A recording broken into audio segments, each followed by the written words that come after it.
Қайырлы күн достар, баршаңызға бүгін ең оңай әрі дәмді чак-чак пісіретін боламын.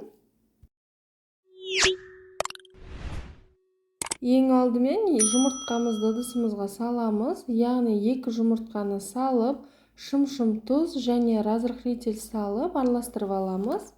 Сода қоссаңыздар да болады разрыхлительдің орнына.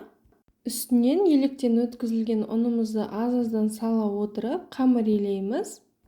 Достар, егер видео рецепттер ұнап жатса, менің каналыма тіркеліп, комментарий қалдыруды ұмытпаңыздар. Қамырымыз аздап қана қатты болғаны дұрыс. Жақсылап илеп алғаннан соң 10 минуттан кейін тағы бір қайтара июін қандырып илесек, қамырымыз тегіс болып шығады. Дайын болған қамырымызды аздап қана демалдырып алдық. Енді аздап ұн сеуіп, қамырды жайып аламыз. Достар, менің каналымда жаппасай тағамның рецептісі бар, соны қарауға ұсынамын. Жасап көріңіздер, өте дәмді болып шығады. Қамырымызды жұқалап отырып жайып алған соң, қалауларыңызша майда немесе ірілеу қылып кесіп аласыздар.